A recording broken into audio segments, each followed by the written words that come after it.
Oof. Oofta. Yeah, it hits me hard in the Game of Thrones. But we're in the end of it now, so it doesn't matter.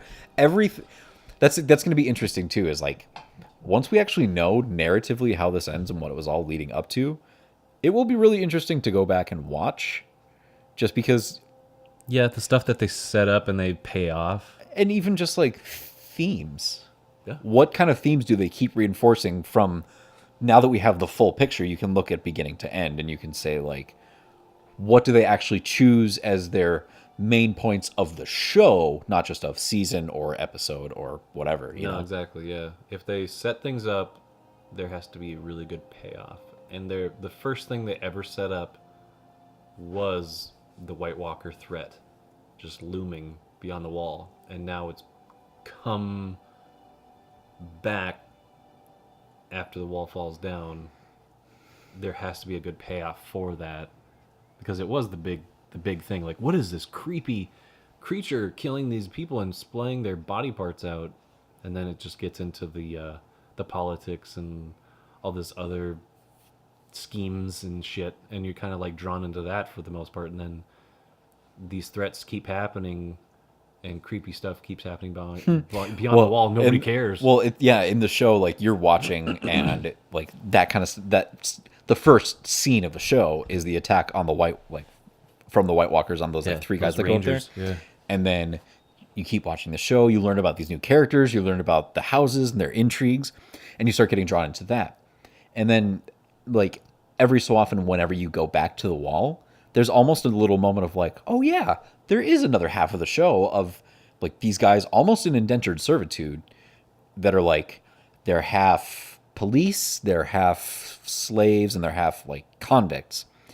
And they like have a duty and all this being weird sent stuff. to the wall is like a bad thing for a lot of people, but some people think it's like a duty and an honor to go to the wall. Yeah. Being a family that's, but they get there and they're like, oh yeah, this guy raped somebody, this guy killed somebody, and they chose to go the here worst instead of the worst people. Yeah. And normal people and the best people. There's just like everywhere else, obviously, but yeah, and probably the most honorable because they're all just bros. and it's just cool how this show kind of like super incognito the entire time is just a zombie tale, like a zombie story or something akin to that.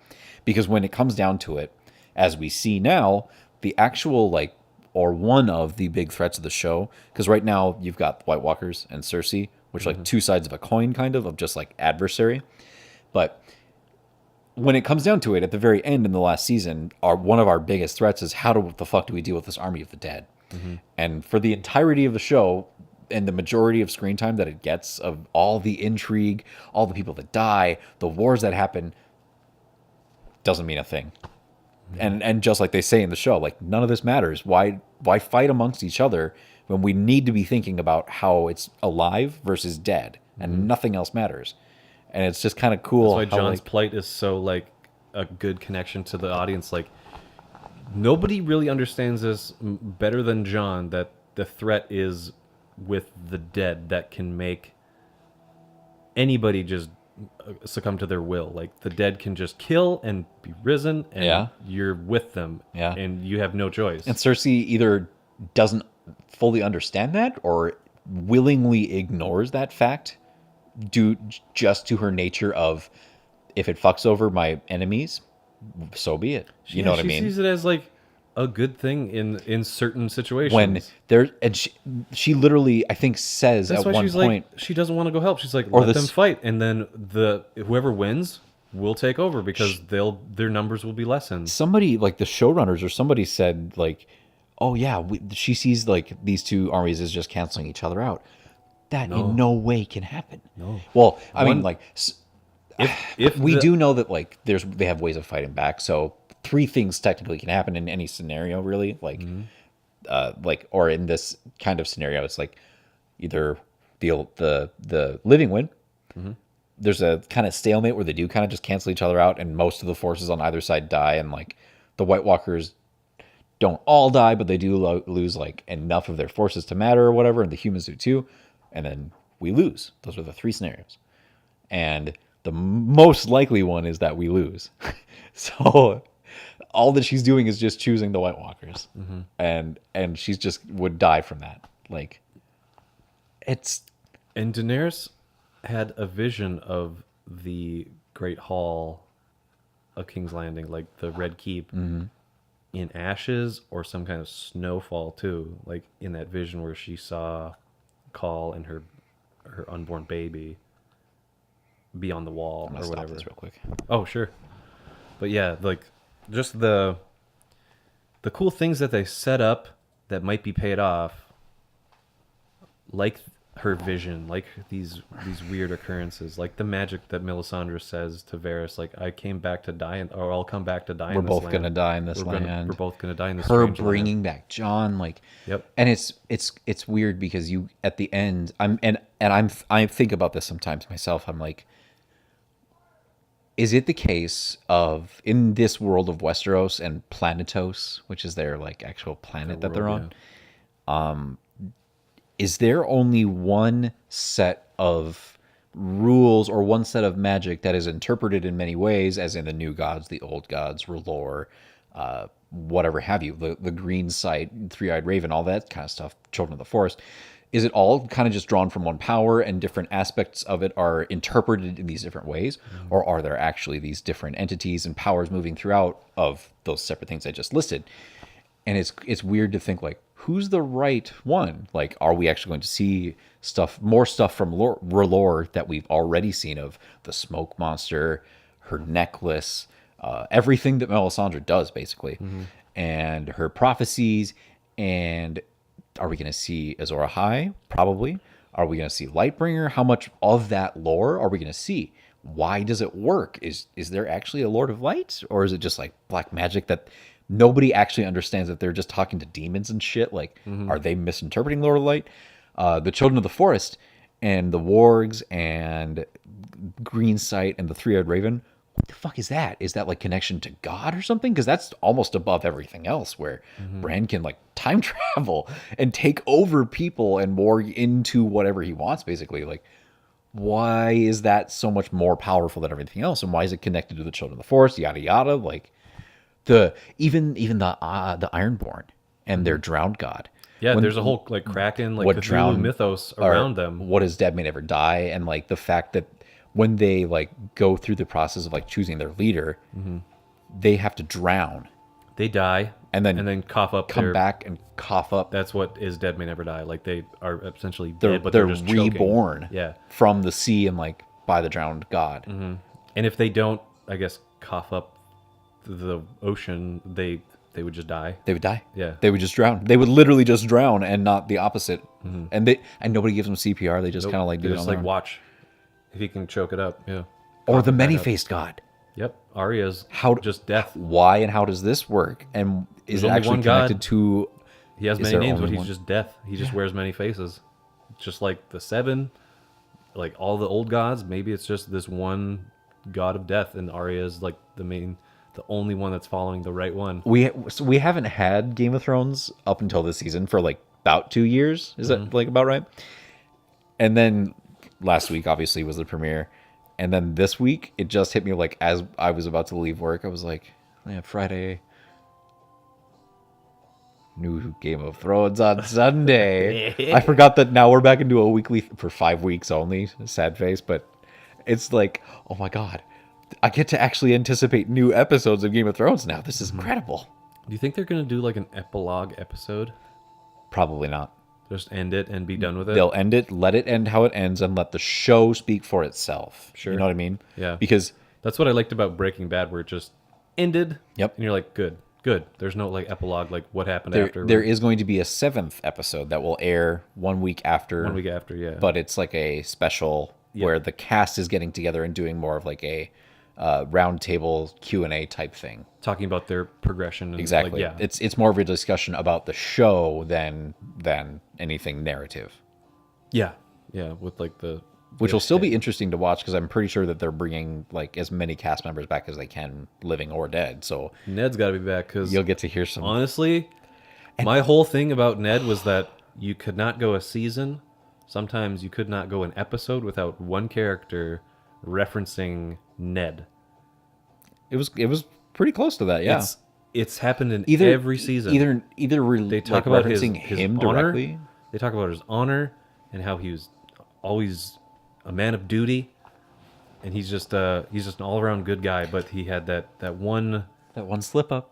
slip up where he made himself dishonorable by saying that he was unfaithful to his wife. But then you know that he did it for honorable reasons. And What so if- he's always been honorable. He's always been the most purest character in all of Game of Thrones to me.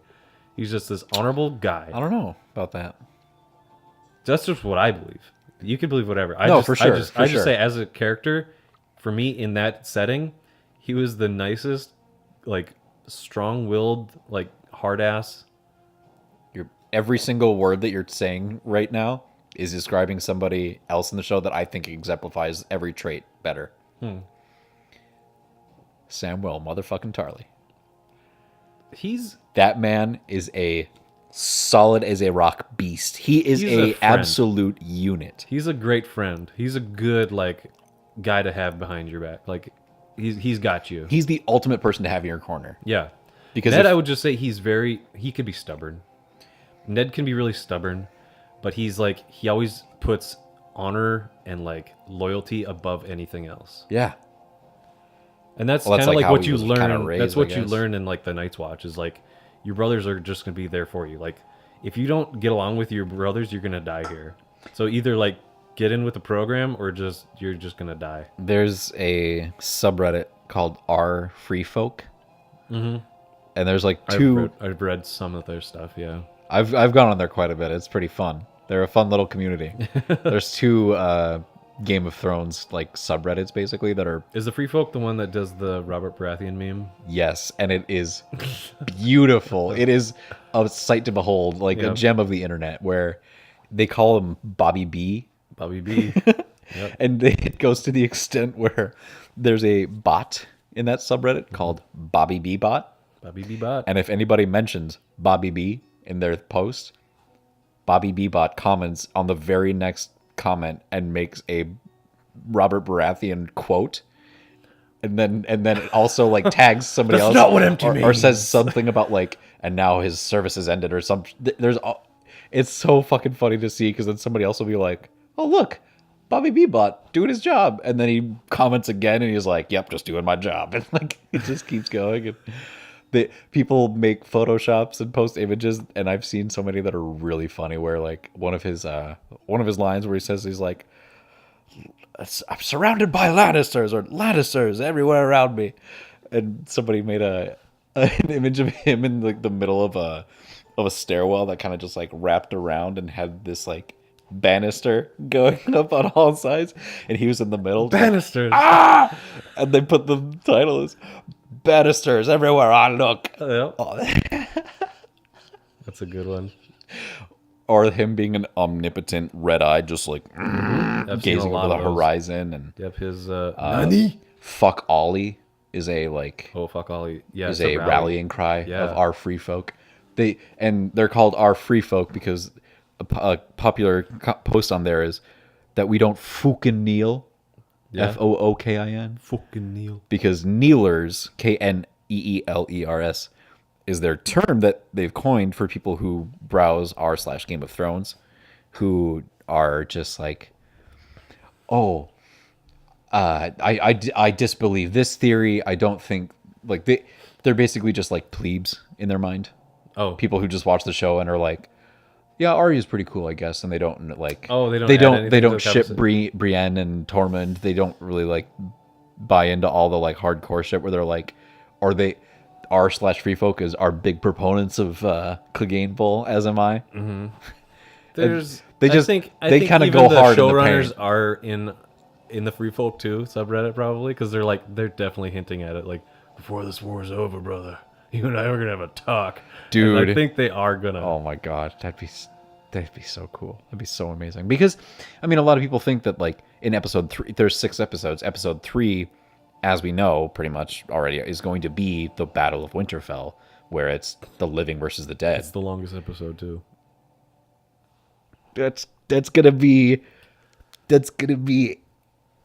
Oh my god, that's gonna be the I episode. think But it's the next not. episode's cliffhanger is gonna be like the dead are marching on Winterfell, and you'll Mm-hmm. see like the dead and Winterfell in the same frame.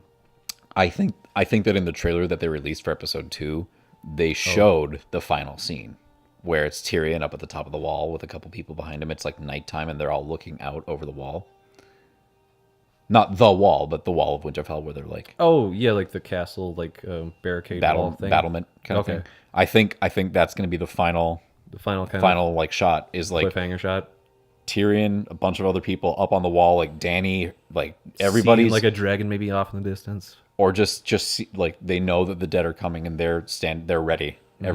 And then so we can pick up in episode 3 Right off the bat. right at the like seriously just ready to fucking roll and go in. And That was like the whole entire episode of Blackwater. It was like they got right into the fight. the entire episode as well of like the attack of the wildlings on the wall. And there's been quite a few episodes that are completely devoted to one event or one like And battle. then they kind of happening. like threw us for a loop where they played like episode 6 of season 6 or something was like Hardhome, where it was like half of the episode was something, but then like more than the rest of the episode was just the scenes at Hardhome. Hardhome, and it was the best. the best moment, I think. Oh, because Because he's just like you got did to his see hand raising. that is there, yeah, but like everything else that happens there, you seeing John like, all these other interacting with characters. with all the wildlings and the Yeah. distrust between them, and then how they come to an understanding. Because You get to know their personality, but then they die. So it's like, and then John gets to kill one, which is pretty badass. Just shatters him. his first realization of the Valyrian steel, and Yeah, his he wasn't even expecting that, and He put it even up the and White you- Walker was like, you saw. What? Well, yeah, you saw on John's face, like he puts the sword up and closes his eyes, like he's like pretty much ready to just like Wincing, like I'm going his out. This sword is, will this break. is it. Like he's and then, seen him. and then he's like, no. Well, even the White Walker was like, huh? And then now- John's like, yeah. ooh, I caught you off guard, and then slashes him. Doesn't like stand there like an idiot, just looking at the sword, and looking at the White Walker, like some other things would do. Yep. And then now he's just like It's like Neo realizing that there's no spoon again. Like he's silent. like, oh, you kung fu. And now John is just like White Walker show up, and he's just like a silent, stoic, like doesn't even look shocked anymore. He's just like, all right, these fuckers again. Yeah, he knows the threat. John is like one of the best fighters, I would say, in the show right now, because he's fought the dead and won Well- a few times. Yeah, I don't know. Like, it'd be hard to say. It'd be really hard to say. No, I know. I think he kind of needs that threat of like, because at a certain point you almost think that like his views shift on like life and death, and he kind of like doesn't want to kill people as much as he can. Well, and he's died. And he's died, so he can't. Yeah, so He knows that like once he's dead, maybe for him he knows that there's nothing beyond, and it freaked him out. He's like, yeah, that's fucking weird. nobody should go through that shit. So I'm not gonna. Yeah, and like, I don't. Well, he's still like he's willing to kill like Ramsay and like all the. Like, Oh yeah. he's willing to do it. I don't know. I just feel like maybe he's not the best fighter in the show, but he's up there. He's certainly up there from what he's done against the White Walkers and the Wildlings and everything that John has done. Yeah, Like he's definitely strong-willed. He might not be like a really finesse style fighter, but he's a fighter in the sense that he won't stop until he dies. Like he'll sacrifice his own body for the good of and he's kind of others. stopped fighting to some He degree hates now. it. Like That's- for a that's while, one thing. he's been like real diplomat and less of a fighter. But he's gonna have to really dig in in episode 3. Yeah. Dude, that's the episode, because what's probably going to happen that a lot of people think is episode 3, the big battle happens. That's when the Night King goes down and all that shit gets resolved, and then they go deal with the Cersei threat. And the end of the show is The game. what George R.R. Martin has always said the show is about, the game for who ends up on the Iron Throne. Yeah, if it's not anything about that, I'd be kind of disappointed. They can't stretch out the Night King thing for No. 5 more episodes. And they shouldn't, because I think it's all been gearing up towards him being one of the major threats of the show. Yeah. And if they do a good job dismantling it, or finding a way to dismantle him as a threat, that'd be good.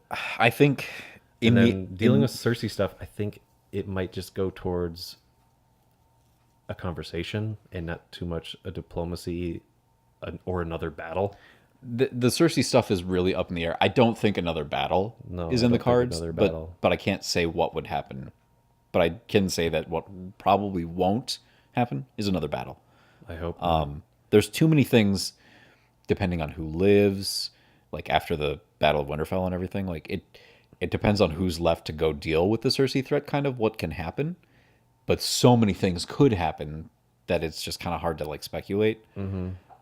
But I think that the Battle of Winterfell will like have a lot of casualties, oh yeah. as it should be, because it's the battle that matters. Like, so I have a feeling in the next episode, but Tormund and all those dudes that went to the last hearth where the Umber kid was set ablaze, they're coming back and they're just gonna be like, whoa, we saw some shit, prepare. And then that's gonna be like them looking over the battlements and just like, well, because they're probably gonna get there right at sunset. Yep. And then just after that, the Army of the Dead will get there, because they're gonna get there like right before the Army of the Dead. which is great because I loved Beric Dondarrion.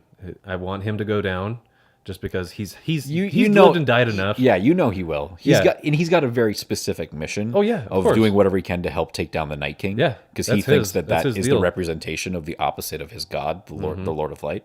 So Yeah. he's and I'm that so excited dude, for him. those conversations between Beric and Jon were like, especially in last season, where they're just Where he said- standing and they're staring up at the mountain at the Night King, and they're both just like, hey, that fucker. Yeah, he's basically saying that Under their breath, and they're fucking both just asshole. like, yeah. That's And you're our like, enemy. yeah. Yeah, boys. He's got that smooth voice. He's like, death is the enemy. Death is the has enemy." always been the enemy. And Which is so true. We just Like- death always wins, but we have to fight it still. We Like sti- we still have to fight death. Or what Yara said was fucking awesome too. Where In she's the like, last episode, yeah, where what is Theon, dead may never die, but kill the bastards kill anyways. the bastards anyway. Yeah. That was I was really like, good. fuck yeah. And then she's like, yeah, go be with the other family. Which I was like, thank God this show knows, like, What I want Theon to be back where he belongs. no, it's not even that. It's like, I was happy for it. well, I was happy for it too, but not for that reason specifically. Mm-hmm. I was more like, thank God that the show knows that it doesn't have time to fuck around with some bullshit of like, oh, I'm going to be mad at you because you want to leave, even though you came and just saved my life. Like, yeah, these characters have been through their strife. Mm-hmm. They can come to an understanding now where it's like, okay, yeah. And they both know Daenerys is there, and that's who they chose loyalty towards. So And- well, he's but- doing a good thing. We're at the point of the show where like two characters who, like Tyrion and Sansa in that episode, or all these people can basically put their shit aside and just be like, all right, okay. Do you think that since in the last season, I'm just gonna speculate on this, but when after the dragon pits, Tyrion goes and talks to his sister, and he realizes, oh, you're pregnant, because he just deduced that she wasn't imbibing herself with wine. It's like, oh, you must be pregnant, and then he feels like, shit. Now I feel like the credits music. I know. Now I feel like I need to protect my family and my, future niece or nephew, that he might actually turn on Daenerys because she's been making these really like harsh choices to kill people that she's been like giving the choice, like, you want to be with me or do you want to die? And they choose death, and they're like, Tyrion says, no, just send him to the wall, do all this other stuff, just put him in the cells. Like, you don't have to kill people. And he's becoming more and more disconnected to her ideals and her ideology about this. Well, he's been making decisions that either outside of his control just turn out completely fucked. Yeah. So in a lot of people's eyes, it looks like he's been making all the wrong decisions. So like, even if he does come up with a really good solution for something, people might not listen to him. I know, Is but what's gonna- I'm like, just what getting could at happen. I'm just getting at this idea that I think Cersei is playing him, because in the last episode she had sex with Euron right after she was drinking some wine, Oh, I know. and I was like, But she, Aren't you pregnant? Aren't you pregnant?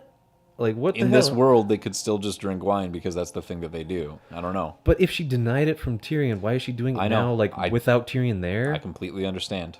I'm just that makes me like think like she's a either the bitch. I'm not going to speculate like that kind of stuff at this point because that's She wants Tyrion to like make or be against Daenerys. She wants to play Tyrion as like, hey, I'm pregnant, help me out here. And he would because he loves his family. And he feels like sad because he was probably the result of Marcella's death in some way. possibly. He feels bad about it. I don't know. He's definitely one of the main points of view of the show that you care about. So Yeah. he might end up being bad. Who knows? I don't know. It's Bad in a relative like idea. Yeah. well, like I don't know. Probably a lot of characters that we've thought are bad this whole time are gonna make decisions that seem really good or that are really good in the moment, but just kind of like out of character for them. Yeah. And people that we thought that were really good this whole time are probably gonna make decisions that seem really bad, et cetera, et cetera. So like we're just gonna see people on lights that we've never seen them before. But it's so hard to like, for me personally, to try and think about and speculate the stuff that happens after the War with the Dead.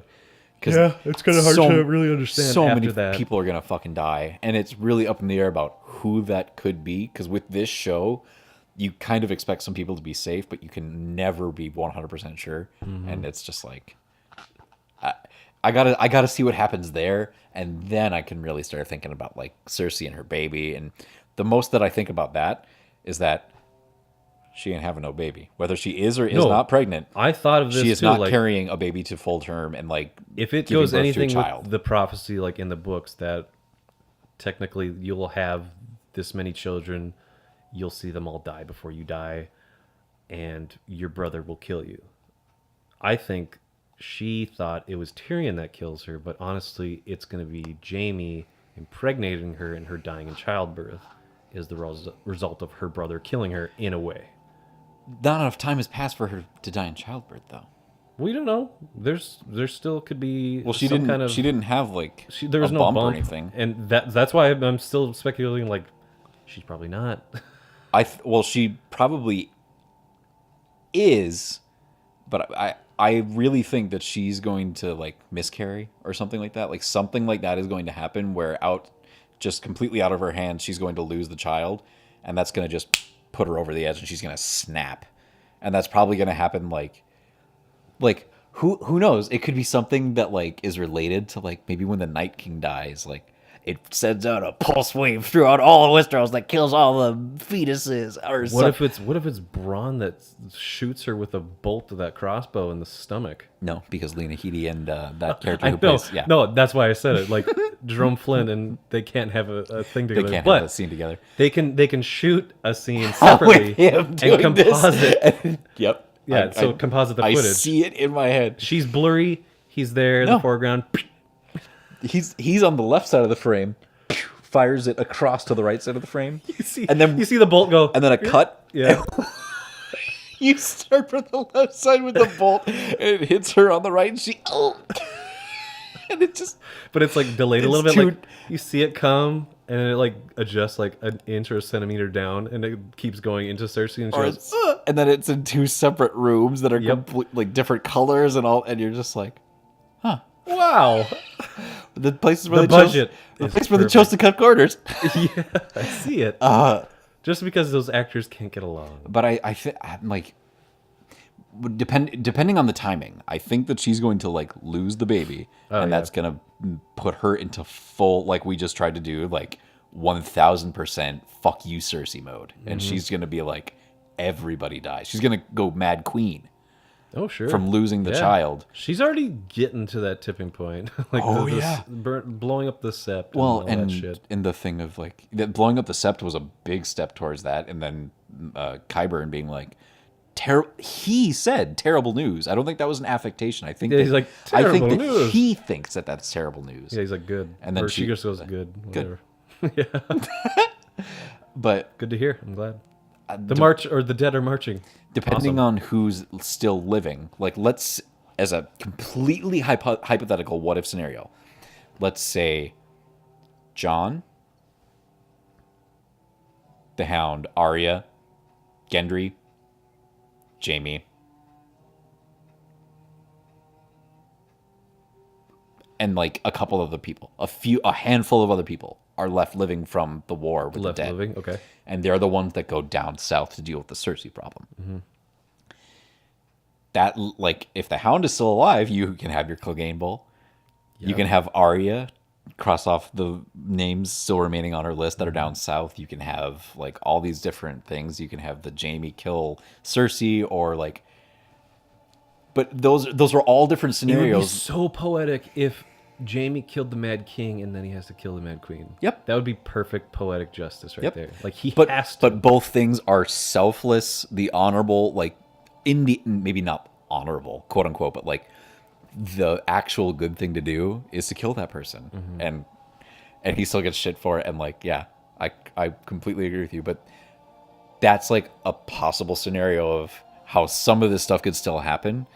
But who knows? It could be none of those people I just listed could be left alive. No, I know. Not a single one. And that would be weird. Yeah, it would be. But as long as it's tied together in a nice bow, no epilogue, no anything like that, or maybe like a Dream of Spring idea. Well, but okay, I don't think an entire episode, but maybe a button. If some of these episodes are longer than others, maybe like I don't think the finale is specifically longer, but I could see like a little like 5 minutes, 3-minute scene of like a little epilogue of like 2, 5, 10, however many years later, of like the White Walkers are no more. Winters and summers are just normal things that happen in a cycle that isn't like random times and all these weird years, and like it's peace, or there's a different governmental system, or something is drastically going to change for the ending, probably. Yeah. I'm excited for it. It's been a long time coming, so it's going to be very, no matter what happens, like, honestly, in the end, I'm not going to be disappointed. I'm just going to be like, okay, that's interesting. After everything we've been through, it's all been good so far. So whatever you got under your sleeves, I'm good with it. And it's all subject to change in the book too. Like, it's, if those ever come out, who knows? He's writing them in tandem with each other, so like once they come out, they're all going to come out. in like separate release dates, but like, yeah, it's going to be exciting no matter what. And then I'll probably jump into listening to them on audio, and I have the World of Ice and Fire, so like I'll definitely dive into that, because that shows stories and there's hints at what people might perceive to be the ending of the show or the books in that book. But the show could definitely do something different. I think I listened to the first 4 books, maybe. I don't remember. I have definitely the first 2. I have the first 4. Definitely the first 2. I just don't have the last one that was made, the 5th one. Guess what?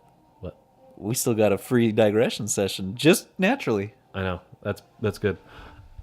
Well, if you guys are excited for Game of Thrones, leave your comments down below about your theories about what the ending are going to be, or probably who your favorite characters are. The 3rd episode may be aired by the time this goes up. And by the time that this goes up, no, I'm pretty sure the 3rd one would have been we're going to be further in, and you guys are going to be like, "Oh, that's quaint, that's cute," or you're going to be like, "They have no clue. It's been 83 years. They have no idea." Yeah, what the hell? Pop culture is going to change forever, and we're on this side of it. Anything can happen in the next 3 episodes. It's a magical time, everybody. Bye. Bye-bye.